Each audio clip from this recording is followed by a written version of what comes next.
दोस्तों, जब हम एक भी दिन अपनी घर की सफाई नहीं करते तो उसमें कितनी गंदगी जमा हो जाती है। चारों तरफ मक्खियाँ भिनभिनाने लगती है और पूरे के पूरे घर में बदबू हो जाती है। तो सोचो जरा, एक दिन भी घर को साफ नहीं करने से ये हाल हो सकता है, तो आपके शरीर को एक दिन साफ ना करने से उसमें जमी गंदगी से क्या हाल होगा। दोस्तों, हमारे शरीर के अंदर 90% बीमारियां शरीर के अंदर जमी गंदगी से होती है। आप सभी लोग अपने शरीर को बाहर से तो रोज साफ करते हैं, यानी स्नान तो आप करते ही होंगे, लेकिन आप अपने शरीर को अंदर से कभी साफ नहीं करते हैं। इस पर आप ध्यान ही नहीं देते हैं और इसी वजह से आजकल सभी लोग बीमारियों से जूझ रहे हैं। इसीलिए दोस्तों, अगर आपको अपने पेट की गंदगी को साफ करना है तो आज मैं आपको इस कहानी में 5 ऐसे तरीके बताने वाला हूँ जिनका प्रयोग करके आप एक दिन के अंदर अंदर अपने पेट की सफाई कर सकते हैं। इसीलिए आप इस कहानी को पूरा और ध्यानपूर्वक सुनना। एक बार एक युवक एक गुरु के पास आया। वो गुरु आयुर्वेद के बहुत बड़े ज्ञाता थे। उस युवक ने उन गुरु को प्रणाम किया और उनसे कहा कि गुरुदेव, मैं आपके बारे में बहुत सुना हूँ। आपके पास हर बीमारी का इलाज है। कृपया करके आप मेरी भी इस बीमारी का इलाज मुझे बताइए। मैं हमेशा थका थका सा और बीमार रहता हूँ। मेरा किसी भी काम में मन नहीं लगता है। कृपया करके मुझे ऐसे कोई आसान से तरीका बताइए जिससे कि मैं कभी बीमार ही ना पड़ूं और हमेशा ऊर्जावान महसूस कर सकूं। युवक की पूरी बात ध्यान से सुनने के बाद उस गुरु ने उस युवक से कहा कि बेटा, तुम्हारी हर बीमारी का कारण है तुम्हारे पेट के अंदर जमा गंदगी। देखो बेटा, अगर आपके शरीर में गंदगी साफ नहीं हो रही है तो आप चाहे कितनी भी औषधियाँ ले लो, आप चाहे कितनी भी अच्छी चीज़ों का इस्तेमाल कर लो, लेकिन उसका फ़ायदा आपको कभी नहीं मिलेगा। लेकिन जैसे ही आपके शरीर की गंदगी साफ हो जाती है तो आपका पाचन तंत्र बहुत तेज़ी से काम करने लगता है। शरीर के अंदर पहले से ज़्यादा ताकत महसूस होने लगती है। साथ ही साथ आपका चेहरा भी साफ होने लगता है। वज़न बढ़ना और घटना आसान हो जाता है। चेहरे के पिंपल, दाग धब्बे सब कुछ ठीक हो जाते हैं और कई सारी बीमारियों का होने का खतरा जड़ से खत्म हो जाता है। और फिर वो गुरु उस युवक से कहते हैं कि बेटा, तुम्हारी बीमारियों का कारण तुम्हारे शरीर के अंदर जमा गंदगी है और जब तुम उसे साफ कर दोगे तो तुम स्वस्थ हो जाओगे और ऊर्जा से भरे रहोगे। इसीलिए तुम्हें अपने शरीर की गंदगी को साफ करना है और उसके लिए आज मैं आपको 5 ऐसे आसान से तरीके बताऊंगा जिनका प्रयोग करके आप अपने शरीर की गंदगी जो है उसको एक दिन के अंदर अंदर बिल्कुल साफ कर लोगे और फिर आपको जीवन में कभी भी कोई बीमारी नहीं होगी। फिर वो गुरु उस युवक से कहते हैं कि बेटा, उसके लिए तुम्हें सबसे पहले ये समझना होगा कि हमारे शरीर के अंदर गंदगी जमा कैसे होती है। देखो, जो भी हम खाते हैं वो हमारी आहार नली से होकर हमारे पेट तक पहुंचती है, जहां खाना टूटने के बाद छोटी आंत में जमा होता है और जो कि बाद में मल के रूप में हमारे शरीर से बाहर निकल जाता है। लेकिन इस प्रक्रिया में सबसे ज़्यादा गंदगी हमारी आंतों में जमा होती है। अगर हम अपनी आंत को ठीक से देखें तो उसमें अंगुली की तरह दिखने वाले छोटे छोटे से उभार होते हैं जो कि एक फिल्टर की तरह काम करते हैं, क्योंकि इन उभार के अंदर नस होती है जो कि हमारे शरीर के अलग अलग हिस्सों से जुड़ी होती है और इन्हीं नसों के जरिए खाने में मौजूद पोषक तत्वों को खींचकर खून में और हमारे शरीर के अलग अलग हिस्सों में पहुंचाया जाता है। लेकिन जब हम लोग जाने अनजाने में गलत तरीके से खाने का इस्तेमाल करते हैं तो वो हमारी आंतों में चिपक जाता है और धीरे धीरे दीवार पर एक मोटा परत बनकर जमा हो जाती है, जिससे कि जब हमारी आंतें खाने में मौजूद पोषक तत्वों को खींचती है तो उसके साथ साथ गंदगी भी हमारे खून में मिल जाती है और ये गंदगी हमारे शरीर के अलग अलग हिस्सों में जाकर जमा हो जाती है। जब ये गंदगी खून के जरिए हमारे लीवर तक पहुंचती है तो फैटी लिवर और डोसिस जैसी बीमारियां होती है और जब ये गंदगी हमारी किडनी में पहुंच जाती है तो किडनी स्टोन होता है और जब ये गंदगी फेफड़ों में जमा होती है तो अस्थमा की बीमारी होती है और जब ये गंदगी खून के जरिए हमारे दिल तक पहुंचती है तो कोलेस्ट्रॉल बढ़ जाता है, जिससे हार्ट अटैक जैसी परेशानियां आपको हो सकती है और ये गंदगी हमारे नसों में ब्लॉकेज को पैदा करती है और जब ये गंदगी हमारे त्वचा में पहुंचती है तो दाग धब्बे, खुजली, पिंपल जैसी इस तरह की कई सारी समस्याएं होती है। और इतना ही नहीं, जब ये गंदा खून हमारे पूरे शरीर में फैल जाता है तो हमारे शरीर के जो हार्मोन का संतुलन होता है वो भी बिगड़ने लगता है और इससे और भी जानलेवा बीमारियां होने का खतरा आपको बढ़ सकता है। यहाँ तक कि कैंसर, टीबी जैसी भयंकर बीमारियां भी आपको हो सकती है। फिर गुरु उस युवक से कहते हैं कि बेटा, बस आप इतना समझ लो कि शरीर में हर छोटी से छोटी और बड़े से बड़ी बीमारियों का जो कारण है वो है आपके शरीर में जमा गंदगी। और इसके लिए अब मैं आपको 5 आसान से तरीके बताता हूँ, जिसे अगर आप उसे एक हफ्ते में एक बार भी कर लेते हैं तो आपकी पूरी बॉडी को ये डिटॉक्स कर देता है। इसीलिए इसको ध्यान से सुनो, क्योंकि ये आपके स्वस्थ रहने के लिए बहुत ही मददगार साबित होगा।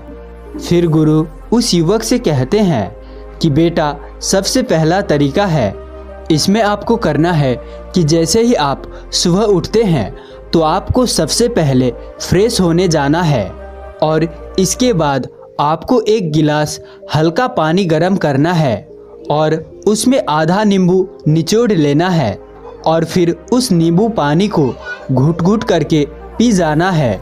नींबू में विटामिन सी होता है।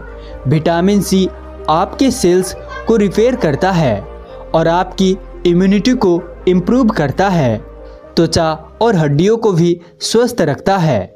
अगर आपको चोट लगी है तो उस घाव में भी जल्दी भरने में ये आपकी मदद करता है।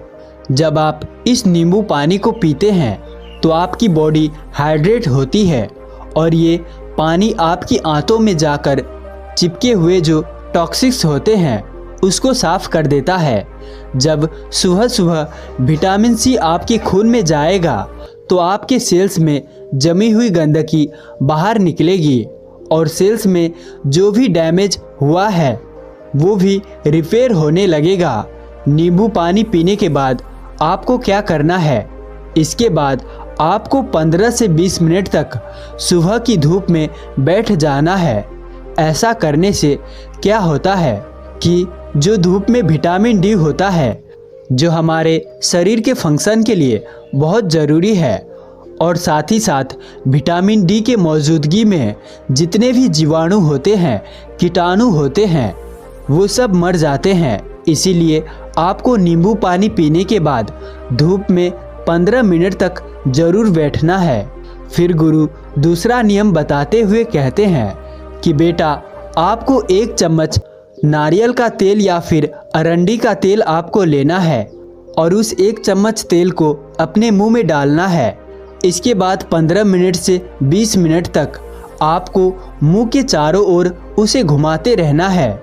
देखिए, ऐसा करने से क्या होता है कि जो ये तेल होता है वो हमारे शरीर की जितनी भी गंदगी है उसको अपनी ओर खींचता है और हमारी जो जीभ होती है वो हमारी किडनी, दिल, फेफड़ों, छोटी आंतें, रीढ़ की हड्डी और शरीर के सारे अंगों से जुड़ी होती है और जिससे इन सारे अंगों की जितनी भी गंदगी होती है वो तेल में आकर चिपक जाती है। और 10 से 15 मिनट तक उस तेल को मुंह में अंदर घुमाने के बाद आपको ये करना है कि उस तेल को आपको बाहर फेंक देना है। और आपको कुल्ला कर लेना है। फिर गुरु उस युवक को तीसरा नियम बताते हुए कहते हैं कि बेटा, आपको अपने खाने के समय में थोड़ा सा बदलाव करना है, और वो है कि आपको रात का खाना जो है वो थोड़ा जल्दी खाना है, और सुबह का खाना जो है वो थोड़ा देर से खाना है। और ऐसा इसलिए करना है क्योंकि हम लोग का जो शरीर है वो अनुकूलित है, यानी कि आप अपने शरीर को किसी भी हालत में रखते हैं तो वो कुछ दिनों के अंदर अपने आप ही खुद को उस हालत में डाल लेता है। इसके साथ ही हमारा शरीर अपने आप को अंदर से खुद ही साफ करता है, लेकिन हम लोग कुछ ऐसी गलतियां कर बैठते हैं जिससे कि हमारे शरीर को अपने आप साफ होने का मौका ही नहीं मिल पाता है। देखिए, हमारे शरीर में जितने भी रिकवरी प्रोसेस है, यानी कि घाव भरने की प्रक्रिया होते हैं, या फिर जितने भी सफाई की प्रक्रिया होती है, वो उस वक्त होती है जब हम लोग गहरी नींद में सो रहे होते हैं। जब आप रात को खाना खाने के तुरंत बाद ही सो जाते हैं तो आपके शरीर के जो अंग है वो उस खाने को पचाने में व्यस्त हो जाते हैं, और जिससे कि उन्हें अपने शरीर को साफ करने का मौका ही नहीं मिल पाता है। इसीलिए आप ऊर्जावान महसूस नहीं कर पाते हैं, और जब आप सुबह उठते हैं तो थका थका सा महसूस करते हैं। इसीलिए आपको क्या करना है कि रात के वक्त 6 से 7 बजे के बीच आपको अपना आहार ले लेना है। ऐसा करने से क्या होगा कि आपका जो खाना है वो सोने से पहले ही पूरी तरीके से पच जाएगा, और जब आप रात को सोएंगे तो इसके बाद आपकी बॉडी के अंग अपने आप को अच्छी तरीके से डिटॉक्स कर पाएंगे। इसके अलावा जब भी आप खाना खाएं तो उसके 10 मिनट के बाद आपको एक छोटा सा अदरक का टुकड़ा लेना है, नाखून के आकार का जितना, और एक छोटा सा गुड़ का टुकड़ा लेना है, और इन दोनों चीज़ों को आपको चबा चबा कर खाना है। देखिए, ये दोनों चीज़ें क्या करती है। सबसे पहली चीज़ कि ये आपके शरीर की जितनी भी गंदगी है उसे खाने के साथ ही खींचकर बाहर निकालती है। दूसरी चीज़ है कि ये आपके खाने को सही तरीके से पचाने में मदद करती है, जिससे कि आपका खाना पच जाता है और पेट के अंदर पड़ा पड़ा सड़ता नहीं है। फिर इसके बाद गुरु उस युवक को चौथा नियम बताते हुए कहते हैं, आपको क्या खाना है और क्या नहीं खाना है इसके ऊपर ध्यान देना होगा।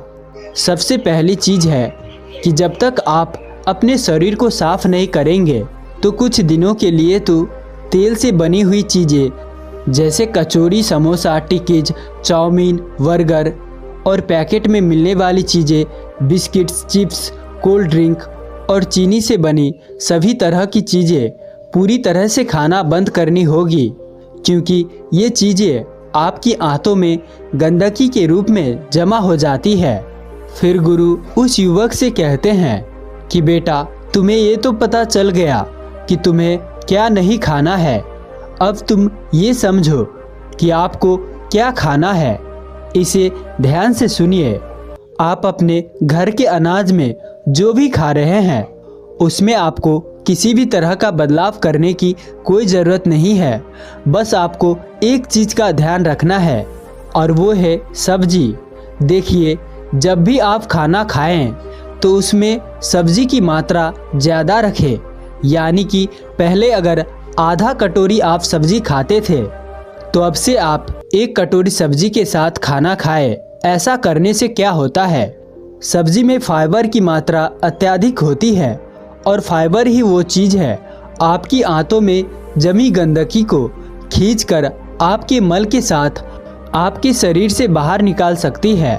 फाइबर आपके खाने को आंतों से अच्छी तरीके से बाहर निकालता है, जिससे आपकी आंतों में टॉक्सिन्स चिपक नहीं पाते हैं। इसीलिए खाने में फाइबर ज़्यादा लें। आप हरी सब्जियां खाना शुरू करें और फल खाएं। सेब, नारियल और अनार में आपको अच्छे से फाइबर मिलता है। साथ ही अगर आप संतरा खाते हैं तो आपको फाइबर और विटामिन सी दोनों मिलेंगे, जिसमें बहुत फ़ायदे हैं। इसके साथ ही आप खाना खाने के बाद इसबगोल भी ले सकते हैं, जिसमें भी फाइबर होता है। इसको आप पानी के साथ ले सकते हैं और दूध के साथ भी ले सकते हैं। फिर वो गुरु युवक को 5वां नियम बताते हुए कहते हैं कि पूरे दिन में 20 से 30 मिनट तक का ऐसा समय ज़रूर निकालें जिसमें आप किसी तरह का फिजिकल एक्टिविटी करें। आप चाहे तो खेल खेल सकते हैं, दौड़ सकते हैं, एक्सरसाइज कर सकते हैं, कुछ भी हो, यानी कि किसी भी तरह का फिजिकल एक्टिविटी होनी चाहिए। और ऐसा इसलिए क्योंकि जब भी आप किसी भी तरह की फिजिकल एक्टिविटी करते हैं तो आपकी बॉडी से पसीना बाहर आता है और पसीने के साथ आपकी बॉडी की गंदगी भी बाहर आती है। तो अगर आप हर दिन में एक बार जमकर पसीना बहाओगे तो आपके शरीर में टॉक्सिन्स जो है वो बाहर आ जाएंगे। इस दौरान आप जमकर पानी पिए ताकि आपका शरीर अच्छी तरीके से पसीना बहा सके। एक्सरसाइज करते समय आपके शरीर को ज़्यादा एनर्जी की ज़रूरत पड़ती है, जिसकी वजह से आपको ज़्यादा भूख भी लगती है। साथ ही इससे आपका ब्लड सर्कुलेशन भी इम्प्रूव होता है। जो लोग ज़्यादा एक्सरसाइज करते हैं उनके शरीर में टेस्टोस्टेरोन का लेवल भी बढ़ जाता है, जिससे वो ज़्यादा ऊर्जावान महसूस करते हैं। एक्सरसाइज करने से ना सिर्फ आपका खून साफ होता है बल्कि आपको बहुत सारे फ़ायदे होते हैं। तो कम से कम पूरे दिन में 20 से 30 मिनट तक का अपनी बॉडी को एक्सरसाइज ज़रूर करवाएं। इसके अलावा आपको एक काम और करना है। आप किसी भी धर्म में देखो, उसमें आपको फास्टिंग का रोल अवश्य मिलेगा। अगर आप हिंदू हैं तो आप त्योहारों के समय व्रत रख सकते हैं, मुस्लिम है तो आप रोज़ा रख सकते हैं। लेकिन आप लोगों को ये लगता होगा कि फास्टिंग एक धार्मिक चीज़ है, लेकिन आप लोग ये नहीं जानते कि पुराने समय के जो लोग थे वो फास्टिंग को इसीलिए रखते थे कि वो अपनी बॉडी को डिटॉक्स कर सके। जब आप फास्टिंग में रहते हैं तो आप कुछ भी नहीं खाते हैं। इससे क्या होता है कि आपके बॉडी के अंगों को अपने आप को साफ करने का बहुत सारा समय मिल जाता है, जिससे कि वो अपने आप को अच्छे से साफ कर पाती है। इसीलिए जब भी आपको मौका मिले तो आप फास्टिंग ज़रूर करें, क्योंकि अगर आप हफ्ते में एक दिन का व्रत रखते हैं तो आपकी बॉडी अपने आप को खुद ही साफ कर लेगी। क्योंकि जब आपकी आंतों में बार बार खाना जाता है तो उसके ऊपर एक लेयर बन जाती है। इस तरह से वो खुद को साफ नहीं कर पाती है। इसलिए अगर आप अपने शरीर को एक दिन के लिए छुट्टी देते हैं खाने की, तो इससे वो आपका शरीर जो है वो खुद ही साफ हो जाता है। इसलिए अगर आप अपने स्टमक और एंटीसाइन को एक दिन की छुट्टी देते हैं तो वो खुद को साफ कर लेती है। इस समय आपकी एंटीसाइन आपकी सारी टॉक्सिन्स को ब्लड में मिक्स कर देती है और फिर वो टॉक्सिक्स जो है पसीने के ज़रिए बाहर आते हैं, पेशाब के ज़रिए बाहर आते हैं। और जब आप अगले दिन खाना खाते हैं तो आपका खाना जो है वो अच्छे तरीके से पचता है और आप ज़्यादा ऊर्जावान महसूस करते हैं। फिर गुरु उस युवक से कहते हैं कि बेटा, क्या आपको पता है हमारी बॉडी फैट बर्न करके ऊर्जा देती है और फैट बर्न करने के लिए उसे ऑक्सीजन की ज़रूरत पड़ती है। जब हमारी बॉडी एनर्जी प्रोड्यूस करने के लिए ऑक्सीजन ले रही होती है तो वो कुछ फ्री रेडिकल्स भी प्रोड्यूस करती है। फ्री रेडिकल्स सेल्स को डैमेज करते हैं। ये फ्री रेडिकल्स आपके शरीर में बढ़ जाए तो आपके सेल्स खराब होने लगते हैं और आपके शरीर में टॉक्सिक्स पैदा करते हैं। इसीलिए इन फ्री रेडिकल्स को ख़त्म करना बहुत ज़रूरी है और इसके लिए आपको एंटीऑक्सीडेंट से भरे हुए फलों को खाना शुरू करना होगा। जैसे कि अनार में काफ़ी मात्रा में एंटीऑक्सीडेंट पाए जाते हैं जो कि आपके सेल्स में से फ्री रेडिकल्स को बाहर निकालते हैं और सेल्स को अच्छे से तैयार करते हैं। बुद्ध ने कहा, एकाग्र सिद्ध करने के 9 चरण होती है। तुम उम्मीद कर रहे हो कि एक बार में ही तुम्हारा ध्यान गहरा हो जाए, इसलिए परेशान हो रहे हो। कहानी एक आश्रम की, जहाँ कई भिक्षु रहा करते। एक बार युवा भिक्षु बुद्ध के पास गया और व्याकुल स्वर में बोला, एकाग्र सिद्ध करने के लिए आपने मुझे सांस पर ध्यान देना सिखाया था। बुद्ध, जब मैं ध्यान करने की कोशिश करता हूँ तो कई बार मेरा ध्यान लगता है और कई बार बहुत कोशिश करने पर भी नहीं लगता है। कई बार ऐसा होता है, मैं जितना कोशिश करता हूँ उतना ज़्यादा परेशान होता हूँ और मुझे समझ नहीं आता कि मैं क्या गलती कर रहा हूँ। बुद्ध, क्या मन को सच में पूरी तरह से साध पाना संभव है? अगर है तो मैं अभी कितना दूर हूँ? मुझ में किन चीज़ों की कमी है? बुद्ध बहुत प्रसन्न हुए और बोले, आज मैं तुमको एकाग्रता की 9 चरण के बारे में बताता हूँ, जिससे तुम्हें समझ आ जाएगा कि 9 चरण में आने वाली अलग अलग समस्याओं को कैसे पार कर सकते हैं। युवा भिक्षु ने आश्चर्य से बुद्ध को देखने लगा। बुद्ध ने कहा, ये रहस्य उन्हीं को बताया जाता है जो मन के चंचल स्वरूप को जानकर सावधान हो जाते हैं। अब तुम इस चित्र को देखो और बताओ तुम्हें क्या दिख रहा है। भिक्षु बहुत देर तक देखता रहा। जब कुछ नहीं बोला तब बुद्ध ने पहली चरण से शुरू की, स्थापन। देखो, यहाँ 3 मुख्य आकृतियाँ हैं, हाथी, बंदर और अग्नि। जब योगी किसी वस्तु पर ध्यान करना शुरू करता है तो उसके सामने काले हाथी और बंदर प्रकट होते हैं। बुद्ध ने चित्र दिखाकर कहा, देखो, ये शक्तिशाली हाथी मन है। हाथी का रंग काला है। काला अज्ञान का रंग है। यूं कहो कि मन सचेत नहीं है। मन को अपनी शक्ति का ज्ञान नहीं है। इस शक्तिशाली हाथी का लगाम बंदर ने पकड़ रखी है। बंदर यानी लक्ष्य यानी रास्ते का रुकावट होने की आदत। डिस्ट्रैक्शन बंदर है। जब उछल कूद करता हुआ रास्ते में आता है तो हाथी भी मतवाला होकर भटक जाता है, यानी मन भी विचलित हो जाता है। बुद्ध ने कहा, ध्यान से देखो, योगी के एक हाथ में रस्सी है और दूसरे हाथ में हाथी को दिशा देने के लिए अंकुश या छड़ी है। रस्सी है अभ्यास यानी फोकस। अभ्यास यानी फोकस वापस सही जगह पर लाना, और छड़ी है स्पष्ट ज्ञान या क्लैरिटी। योगी इन दोनों का अच्छे से प्रयोग नहीं कर पा रहा है क्योंकि अभी वो मन का पीछा कर रहा है और मन तो बंदर के इशारों पर बेकाबू होकर झूम रहा है। भिक्षु ने पूछा, बुद्ध, फिर अग्नि क्या है? बुद्ध ने कहा, अग्नि है प्रयास। इस स्थिति में योगी को एकाग्र होने का बार बार प्रयास करना पड़ता है। देखो, जैसे जैसे आगे बढ़ते हैं वैसे वैसे प्रयास कम होता जाता है। दूसरी चरण है निरंतर ध्यान। निरंतर ध्यान, बार बार प्रयास करने पर योगी थोड़ी कंसंट्रेशन की शक्ति विकसित कर लेता है और इस चरण में ध्यान तक बनाए रखने की कोशिश करता है। योगी बार बार प्रयास करने से सीखता है कि बंदर 5 इंद्रियों से स्वाद चखना चाहता है और इन्हीं 5 इंद्रियों के द्वारा ध्यान बाहर निकल जाता है। योगी का जब तक मन का कंसंट्रेशन 5 इंद्रियों से बाहर जाता रहेगा, बुद्ध ने कहा, इस अनुभव के कारण योगी को थोड़ी क्लैरिटी मिलती है। इसलिए देखो, हाथी के और बंदर के सिर पर कालापन मिटना शुरू हो गया।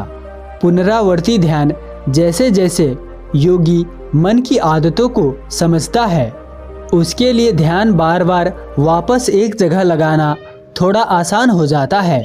इसीलिए इस स्थिति को कहते हैं पुनरावर्तन। बुद्ध ने कहा, इसीलिए देखो, इस चरण में योगी मन पर फंदा डालने में सफल होता है। बंदर और हाथी दोनों योगी की तरफ देख रहे हैं, यानी हाथी योगी की बात मानेगा, यानी फोकस की दिशा में जाएगा। लेकिन फंदा डालने के साथ ही योगी को दिखता है कि पीठ पर खरगोश बैठा है। ये खरगोश आंतरिक आलस है और डलनेस को दिखाता है। इस डलनेस के कारण मन अलर्ट होता है। या तो फोकस टूट जाता है या योगी को नींद आती है। इसीलिए कभी कभी तुम गहरे फोकस में जाते हो तो थोड़ी देर बाद मन करता है कि मैं सो जाऊं। ये आंतरिक डलनेस का कारण ही होता है। चौथी स्थिति है यानी चौथी चरण है निकट स्थापन। निकट स्थापन जैसे फंदा डालने के बाद योगी धीरे धीरे रस्सी कसना शुरू करता है, वैसे ही इस स्थिति में योगी अपने ध्यान के ऑब्जेक्ट पर ज़्यादा समीप से यानी ज़्यादा स्पष्टता और सटीकता से ध्यान लगा सकता है। इसीलिए इस स्टेज को कहते हैं निकट स्थापन। अभ्यास के साथ योगी रियलाइज करता है कि वो अपनी मर्जी से फोकस बढ़ा या कम कर सकता है। अब हाथी और बंदर दोनों ही पीछे मुड़कर देखते हैं, यानी मन अब डिस्ट्रैक्शन के बाद वापस फोकस करना सीख गया है और बंदर का आधा कालापन भी खत्म हो चुका है, यानी मन की टेंडेंसी योगी के बस में आने लगी। बुद्ध कहते हैं हर किसी को इस स्थिति में पहुंचना चाहिए। पांचवी स्थिति है टैमिंग या वश में करना। बुद्ध ने कहा इस फोटो में देखो और बताओ क्या हो रहा है।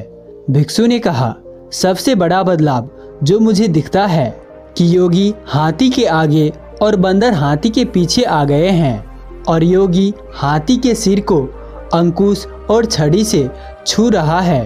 बुद्ध ने कहा तुमने सही पहचाना। अभ्यास करते करते योगी रियलाइज करता है कि मन संसार सब कुछ बदल रहा है। डिस्ट्रैक्शन का स्वरूप भी बदल रहा है। केवल चेतना ही अखंड है।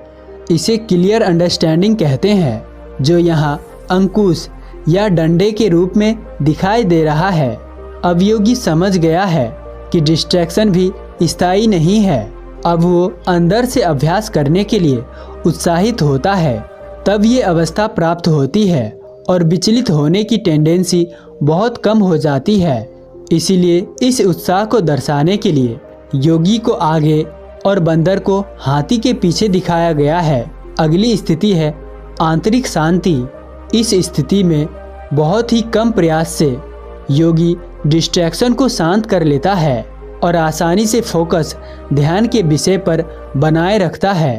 यहाँ खरगोश यानी आंतरिक डलनेस आलस्य को पूरी तरह से जीत लिया गया है और बंदर भी शांत होकर पीछे चला गया है। इसीलिए इस चरण में, इस अवस्था में प्रयास और एफर्ट काफ़ी कम होने से योगी को शांति और स्फूर्ति महसूस होती है। इसीलिए इसे आंतरिक शांति की अवस्था भी कहा जाता है। अगली चरण है सम स्थिति। बुद्ध कहते हैं बंदर यानी भटकने का स्वभाव पीछे रह गया, यानी पूरी तरह खत्म हो गया है। बुद्ध कहते हैं देखो अभ्यास की रस्सी भी गायब हो गई है, यानी अभ्यास अब योगी का स्वभाव बन गया है। अंतर मन में अब कुछ सूक्ष्म विचारों की अवशेष है, जिसे योगी रहकर देखने का केवल दृढ़ निश्चय करता है और इस दृढ़ निश्चय से ये स्थिति प्राप्त होती है, यानी यहाँ कोई अभ्यास और कोई कोशिश नहीं है। अगली स्थिति है संपूर्ण एकाग्रता। एकाग्रता बुद्ध कहते हैं देखो हाथी पूरी तरह से सफ़ेद हो चुका है, इसीलिए अब योगी सभी प्रकार के आंतरिक डिस्ट्रैक्शन, संदेह, विचारों से भी मुक्त है, जिस प्रकार योगी का ध्यान स्वतः ही एक सिंगल बिंदु हो चुका है और वो खुद को लंबे समय तक ध्यान के विषय के साथ एक महसूस करता है। अगली स्थिति है स्थापना। स्थापना ये यात्रा का अंतिम पड़ाव है। योगी पूरी तरह से ध्यान में डूब चुका है, जिस पर ध्यान कर रहा है उसके साथ एक हो चुका है, क्योंकि यहाँ मन पूरी तरह से गायब हो चुका है, इसलिए हाथी बैठा हुआ है। इस स्थिति में योगी के हृदय से असीम आनंद अनुभव होता है, जिसे हृदय से निकलते हुए इंद्रधनुष से दर्शाया गया है। एकाग्रता सिद्धि। इस स्थिति के बाद कभी कभी योगी का शरीर भाव खत्म हो जाता है, इसीलिए योगी को आकाश में उड़ता हुआ दिखाया गया है। योगी को हाथी पर बैठा हुआ भी दिखाया गया है, क्योंकि अब योगी की दृष्टि एकदम स्पष्ट हो चुकी है। योगी इस स्थिति में गहरी शांति, शक्ति और स्पष्टता अनुभव करता है। इसके बाद योगी के लिए पूरा ब्रह्मांड खुला किताब है। वो जिस चीज पर ध्यान लगाता है उसके सारे राज खुल जाते हैं। बुद्ध ने पूछा, प्रिय शिष्य, क्या इस चित्र से तुम्हारे संदेह का हल निकला? भिक्षु ने कहा, बुद्ध, मैं एक बार में ध्यान सिद्ध करने की कोशिश कर रहा था। मैं एक बार में अपनी कमियों को जीतने की कोशिश कर रहा था। अब मुझे समझ में आया कि बार बार प्रयास करने से, मन की विचलित होने से आदत कम होती है।